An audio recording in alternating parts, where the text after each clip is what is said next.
Can a mass-produced rifle shoot sub-MOA right out of the box? We're going to explore that and a couple other things in this video coming up.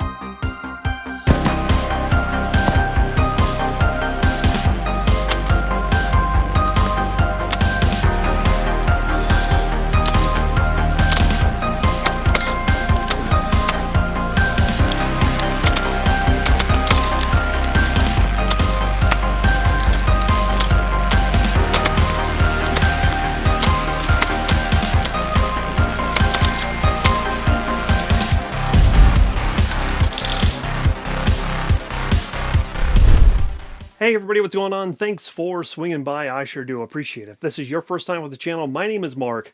Oh, hi, Mark. Welcome to Fit and Fire.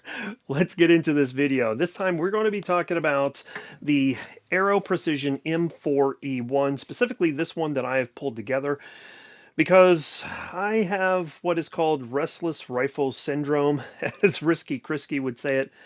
Man, I miss his videos. But essentially, we have an M4E1 with the Aero Precision Pro lower, something I've been wanting to get my hands on and take a look at. And I figured, heck, while I'm at it, I might as well just set up a rifle and see what I can do with it.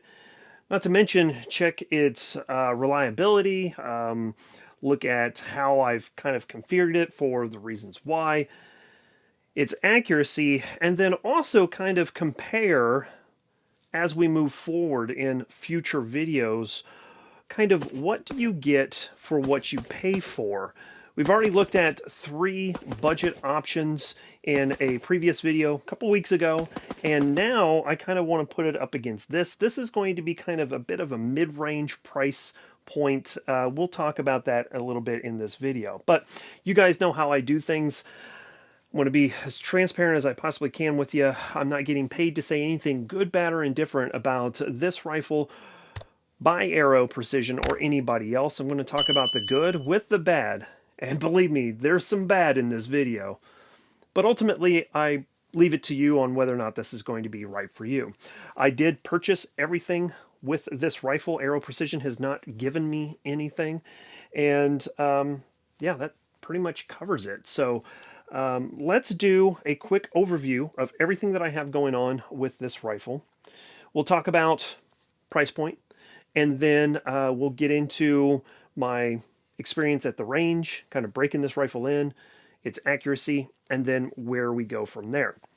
One of the things that I'm sure that a lot of people are going to jump into the comments when it comes to Aero Precision is a lot of the kind of unfortunate times they are in. I guess that's the best way to say it. I've already kind of deep dived into this subject in a previous video talking about the Aero Precision Solus bolt action rifle in 6.5 Creedmoor, but that was earlier this year. Since then, there has been some improvement on Aero Precision's availability of components. I think that's kind of one of the biggest complaints. They've fulfilled a lot of back orders, and hopefully we see light at the end of the tunnel of Aero Precision standing back up on their own 2 feet. If you guys are interested in a deep dive into that subject of why Aero Precision is struggling so much, I'll leave a card at the end to my Solus video, and I spend about 10 minutes deep diving that subject, talking about everything that's going on with it, because I do have a contact with Aero Precision, but needless to say, that's not going to sway me one way or the other when it comes to this particular rifle. So what do we have going on here? This is going to be an M4E1 upper with a mid-length gas system and 16-inch barrel. It does have an A2 compensator flash hider on the end here, and I'm leaving this on here for a very specific reason. We'll get to that in a future video. Moving back from there, I have a Daniel Defense fixed front sight post, and I really do like this setup because it helps me acquire my red dot as I'm bringing up my rifle onto target. From there, I have a Surefire scout light, and that is all mounted onto an R1 handguard from Aero Precision. We've got a foregrip here from DFCO, or Die Free Company, and I'm also running their pistol grip as well. They call it the Kung Fu grip, and it's a new company. I thought I'd try it out. The angle on the pistol grip is a little bit more shallow than the Magpul K2, so again, just wanted to see what that was all about. Has a standard Aero Precision bolt carrier group. I have a Radian Raptor charging handle, Magpul, M-bus, rear flip-up sight. The optic is something I'm not going to include kind of in the price point of this because your requirements may differ. You may want an LPVO or an MPVO or just a cheap red dot or whatever the case may be, but I do have an EOTech EXPS 3-0. Really do like this optic. Moving on down to the lower receiver, as mentioned, I've already talked about the DFCO pistol grip on here. The Aero Precision Pro lower is actually really cool because it is fully ambidextrous, and that's one of the major reasons why I wanted to take a look at it, because my girlfriend is left-handed. So having something that's readily available, I can just grab and go, hand it off to her, and then I can rock my BCM, is something that I think is a good solution to something I've been trying to figure out for her. I have changed out the trigger from just a standard mil-spec trigger to a LaRue Tactical MBT-2S, which is their two-stage 4.5 pound trigger, and it's one that's kind of challenging Geisley. I've never ran one, so I thought I'd throw it in here and check it out and see what it's all about. And then finally, BCM stock back here. I absolutely love the BCM stocks. Very comfortable for me. So there you have it. There is a quick rundown of everything going on with this. Let's talk about brass tacks. If you were to stick with just a standard mil-spec part list on the upper and lower, you're going to be looking right around that 800 range, depending on what you are going to purchase. And I would say that that's probably one of the biggest complaints, is trying to find some of these things. I will tell you that the upper receiver was purchase finished from a company called AR-15 Discounts. Their website has a lot of great things going on with it, especially for Aero Precision, because they have stuff already in stock. So if it's on their website and it says in stock, they have it and they get it sent out pretty quick. The lower receiver I found at my local shop, American Cash Exchange. That's my home away from home. I couldn't really do a lot of the videos without their help because I get to shoot on their private range and film content for you guys out there. So that is a huge help. And anytime I get an opportunity to purchase something from them, I go ahead and do that. And surprisingly enough, again, they had the Pro lower in stock, so I just went ahead and grabbed it. So there is everything going on with it. After you add the Radian Raptor charging handle and the grips, the buttstock, then we're starting to push into that 1,000 mark for a price point. Maybe even bleeding into 1,100, just depending again on how you're pricing these things out. Most of everything that I added onto this, I already had, just kind of laying around, except for the trigger. Naturally, that was something I did purchase as well. So that's kind of where we stand as far as this rifle is set up and its price point. And again, this is going to be kind of, I would say, a mid-range for 90% of the people that is probably watching this video. I would say 90% of you would consider a rifle that would be in about the 1,000 price range to be kind of mid-tier. Obviously, once you get into like the 1,500 and above, that would be kind of top tier. At least it is for me. So that's kind of the reasons why I've segregated all of this type of stuff. Let's talk about the shooting experience. Good. I mean, really nothing terribly wrong. There is some concerns that I have. Number one is this is overgassed. I have an H3 buffer in here right now, and that is to get me to that 2:33 o'clock range. Just using a standard car buffer, you're looking at 1:30 to maybe 2 o'clock on a few rounds, and that's way too much. So I have a couple different things that I'm looking into doing, fiddling with the buffer weight, fiddling with the springs, and the gas system as well. So we're going to fix that in a follow-on video. I've already got some components to do that, but as it stands right now, I have an H3 buffer in this just to tamper down that recoil and the gas cyclic rate, all of that type of stuff. So that was one thing that was a bit of a letdown for me coming right out of the box. First 3 magazines, I had no issues whatsoever. Ran just fine with M855, 62 grain, 556 stuff, green tip stuff that I have a whole bunch of that I'm trying to get through. And yeah, like I said, ran just fine. However, when I got to my 4th magazine, I went out to about 90 yards and was shooting a steel target just offhand, just to see if I could even do it with this red dot setup and just get familiar with it and everything. And I was hitting target, no problem, but then I had some failures to feed. I think I had 5 failures to feed in that magazine, and I was kind of scratching my head as to why it was running so well, and then all of a sudden it's not. Spoiler alert, the 4 magazines after that ran perfectly. So in my opinion, I think that magazine just wasn't running correctly. And this rifle didn't like that magazine for whatever reason.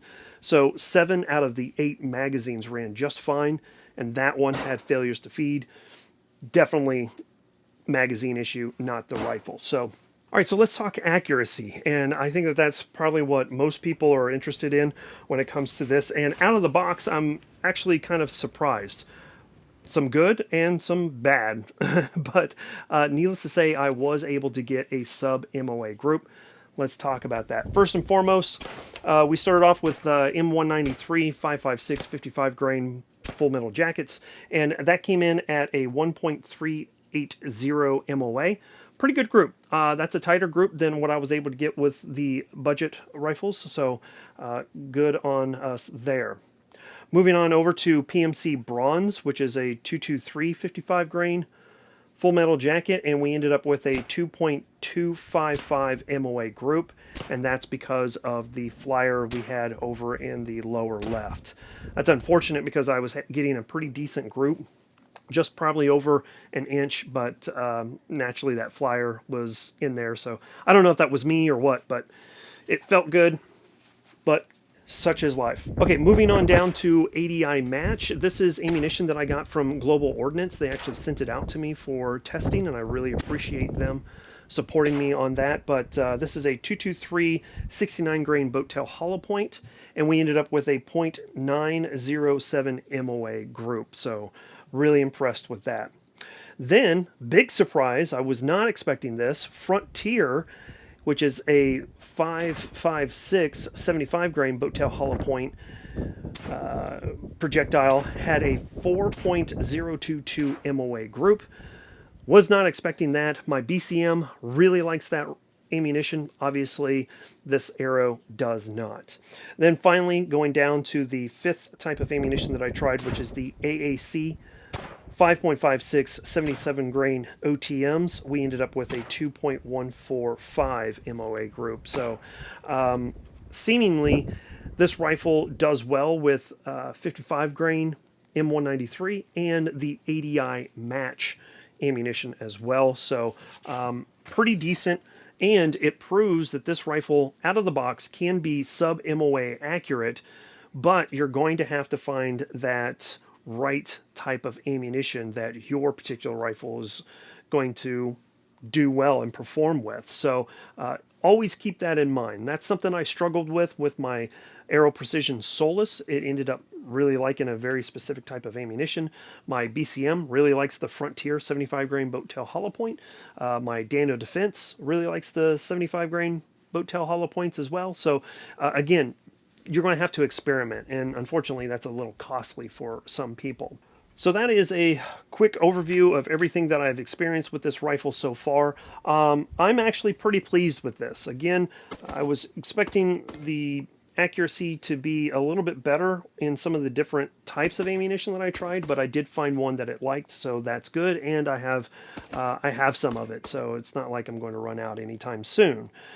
So where do we go from here? Well, my question is, how can I improve the accuracy of this rifle and maybe improve some of those groups on the different types of ammunition that I was trying? And that's something that I'm going to work with my local gunsmith to do. We're going to do a couple of different things to improve the accuracy. Number one is we're going to look into lapping the barrel. So we're going to lap this barrel and see how well that improves this rifle.